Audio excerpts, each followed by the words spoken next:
राजा और उसकी 3 बेटियों। भाग्य की कहानी। बहुत समय पहले एक राजा था जो खुद के बारे में सोचता था कि वह बहुत ही नेक सोच, दयालु स्वभाव और दरियादिली है। उसे लगता था कि वह स्थितियों को सही से समझने, हर बात पर न्याय करने और हर विषय में उचित विचार रखने वाला व्यक्ति है। राजा की 3 बेटियां थीं। एक दिन उसने अपनी बेटियों को बुलाकर कहा, मेरे पास जो भी है वो सब तुम्हारा है। तुम तीनों को मुझसे ही जीवन मिला है।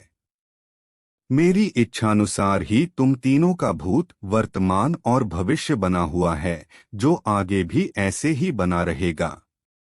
मैं ही तुम तीनों का भाग्य बनाता हूँ। राजा की यह बात सुनकर उसकी 2 बेटियों ने शांत मन से राजा की बात में हामी भर दी, लेकिन तीसरी बेटी ने ऐसा नहीं किया। उसने कहा, नहीं, मुझे तो नहीं लगता है कि आपके हाथों में मेरा भाग्य है। राजा यह सुनते ही गुस्से में आ गया। उसने अपनी तीसरी बेटी की कही बातों को एक चुनौती के रूप में स्वीकार किया। उसने खुद को अपनी तीसरी बेटी के सामने सही साबित करने की ठान ली और उसे जेल में बंदी बना दिया। इस वजह से राजा की तीसरी बेटी कई सालों तक जेल में ही बंद रही। राजा और उसकी बाकी की बेटियां राजसी जीवन जीते रहे। राजा मन ही मन सोचता है कि यह मेरा ही हुक्म है, जो मेरी जिद्दी बेटी जेल में कैद है।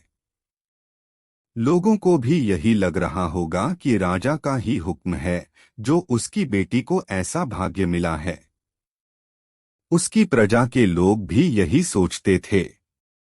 उन्हें लगता था कि राजा की तीसरी बेटी ने जरूर कोई गलत कार्य किया होगा, तभी उसे जेल में कैद करके रखा गया है। वरना कोई भी पिता अपनी बेटी के साथ भला ऐसा क्यों ही करेगा। राजा कभी कभी जेल में कैद अपनी तीसरी बेटी से मिलने के लिए जाता था। उसकी बेटी बहुत कमजोर हो गई थी, लेकिन अभी भी उसके विचारों में कोई बदलाव नहीं आया था। मगर राजा अपनी कमजोर होती बेटी की हालात और नहीं देख पा रहा था।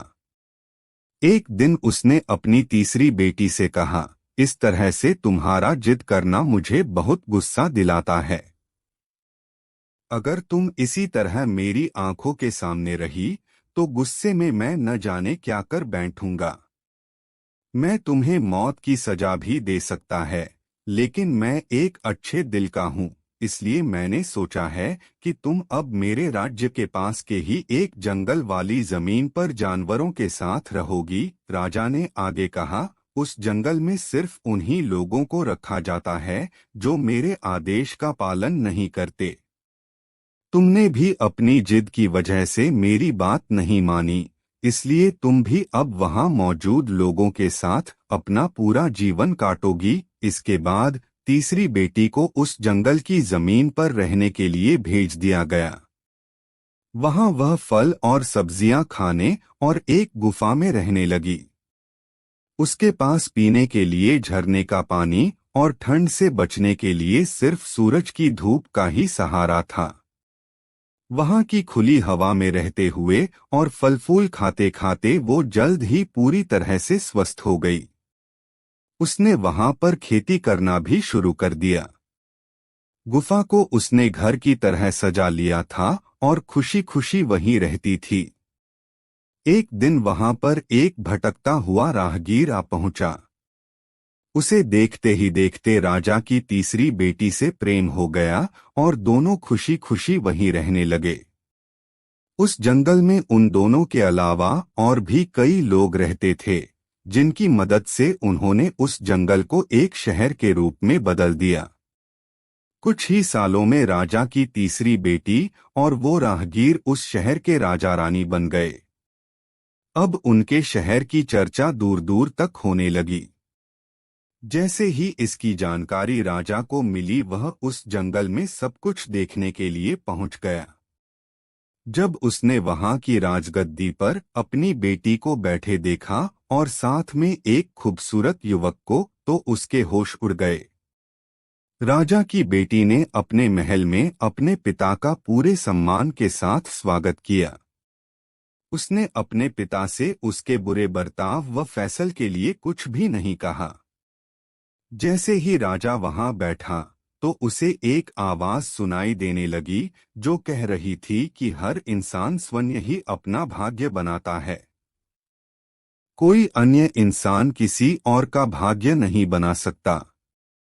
इसके बाद राजा को स्वयं ही अपनी गलती पर पछतावा होने लगा और उसने अपनी सभी बेटियों को अपने भाग्य से आजाद कर दिया। उसने अपनी तीनों बेटियों से कहा, भले ही तुम तीनों का भाग्य मेरे हाथों में है, लेकिन हर व्यक्ति खुद ही परिस्थितियों के अनुसार अपना भाग्य अच्छा व बुरा बना सकता है। कहानी से सीख।